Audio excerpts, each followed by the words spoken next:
So considering that it's as dry as the Sierra Desert right now and there's almost nothing to talk about, I thought, hey, why not make fun of some more animated stories? And you guys really liked the last time I did that, so why not continue? So today we're going to be making fun of two videos from this channel called True Stories. Now just like all the other channels that I've made fun of, they are also dedicated to uploading pretty cringy and most likely fake animated stories. The first one that we're going to be taking a look at is called I Accidentally Got Pregnant at 14. Oh boy, I'm gonna go ahead and predict how I think this story is gonna go. The narrator was being a dumbass and decided to have sex with a random person that they just met without any means of protection. I'm saying that because that's how 90% of these teen pregnancy stories go, and we're about to find out if my prediction was correct. So without further ado, let's just get right into this. Hi, I'm Molly, and this is my story of how at 14 I fell pregnant. I've only been dating Caleb for about 3 months. When I say dating, I pretty much just mean hanging out at the mall or at Caleb's. Of course, things would get physical. And I guess without anyone around to interrupt, things happened. Now, my first time wasn't planned. As I said, it just kind of happened.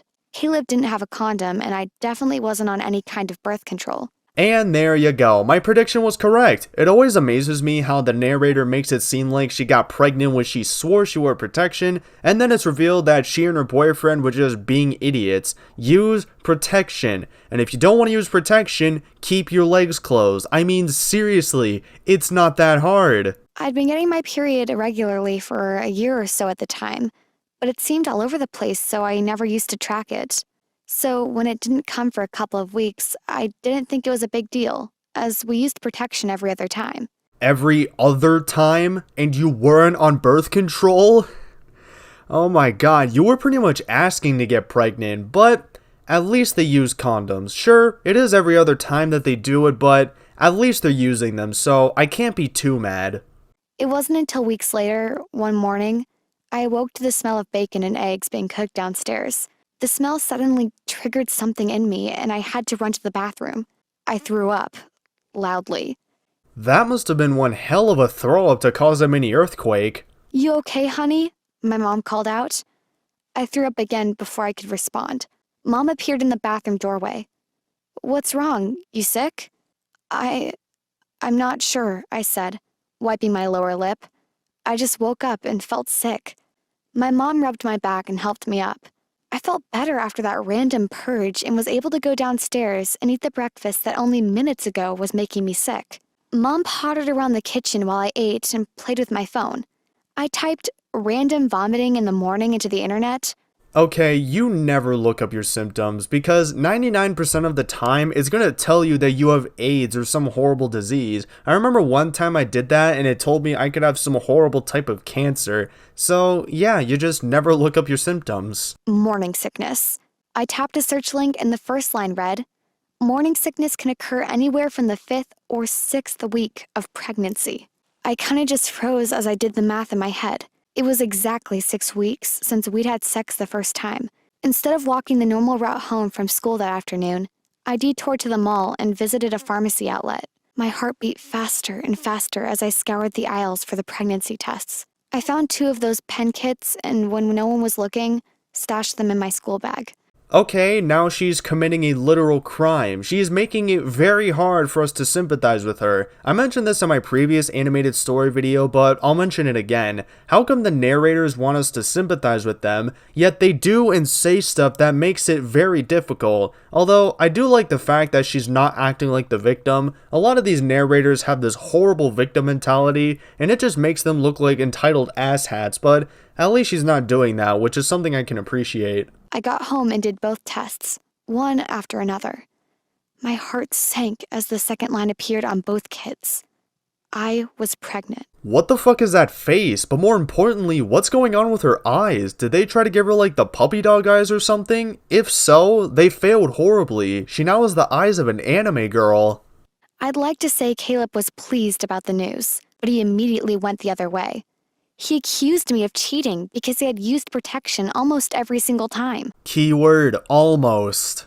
I told him that all it takes is just once, but he wouldn't listen. The last thing he ever said to me was, "It's not mine," before he blocked me on all social media. My parents were furious at first. Rightfully so, but at the same time, the parents should have told her that you should only have sex when you're ready, and when you do, you must use protection. So the parents are also kind of at fault here because they should have been telling her that. But the idea of an abortion was so wrong to them. They insisted on helping me raise my future child. My dad even went to Caleb's house and tried to explain the situation to his parents. He says Caleb is just too young and immature to understand, and has convinced his parents it has nothing to do with him. Even though it has a lot to do with him. For one, he is the father of the child, and two, he is the one that got her pregnant because he didn't use a condom for whatever reason, and therefore he started this whole situation, and that actually concludes that story. The rest of it is like 5 to 10 seconds of the girl hoping that everything will work out, and she's lucky to have supportive parents around her and whatnot. Overall, solid 3.5 out of 10. I guess, and on to the next story, and this one is called My Mom Loves My Cream. I am not looking forward to this. You know what, let's just get right into this. Hi, I'm Xavier, and I know you're probably thinking the title is just clickbait. Nope, my mom really does love my cream. Oh my god. You know, my faith in humanity is rapidly declining, and this is not helping. As a kid, I was pretty creative, always making stuff and wanting to know how things worked. One Christmas, when I was about 12, my parents bought me a chemistry set with actual glass test tubes, spatulas, droppers, bottles of food coloring, and packets of different chemicals to test. Best present ever. What the hell? Why does it look like he just busted a nut? Especially over a chemistry set. These animators give the narrators the weirdest facial expressions. It's like they're trying to give them a certain facial expression, and they just fuck up horribly. Sometimes my experimental research got sidetracked, and I'd end up watching a different kind of video online. What do you expect? A boy's gotta do what a boy's gotta do. I mean, you're not wrong.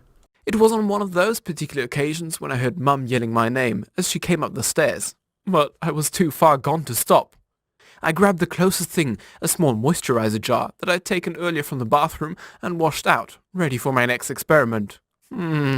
Let's just say I gave the jar some fresh contents. Okay, I understand that you went too far to back down or whatever, but you still should have stopped, especially since your mom was on her way to your room. Busting a nut takes time, and chances are your mom would have walked into your room mid-night. Also, who nuts into a jar of lotion? Like, out of all the places you could bust a nut, why a jar of lotion?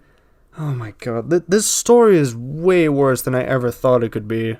Over dinner, a few nights later, Dad told Mum she looked beautiful. I almost dropped my fork. That was different.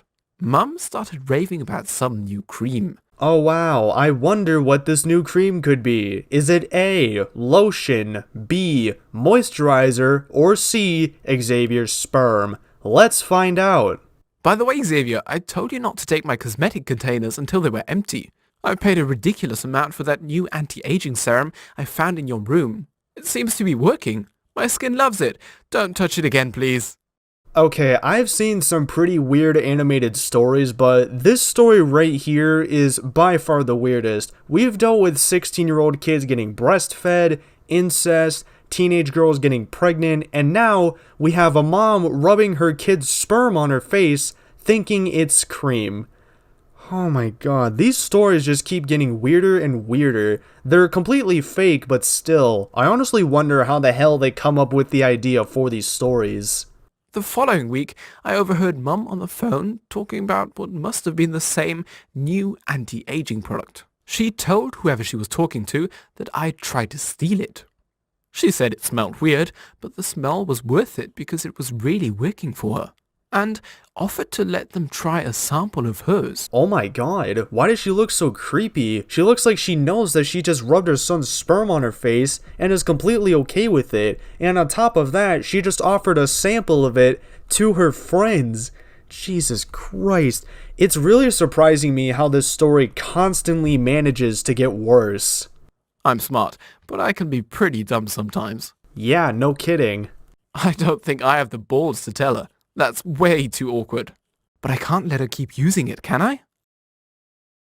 What would you do? And that's enough of that bullshit. Overall, solid 0 out of 10. There was not one thing about this story that I liked. And with that being said, that is all the time I have for this video. If you guys enjoyed, don't forget to leave a like down below. And thank you guys for the recent support on the channel. It means a lot to me. And I will see you guys in the next video. Bye.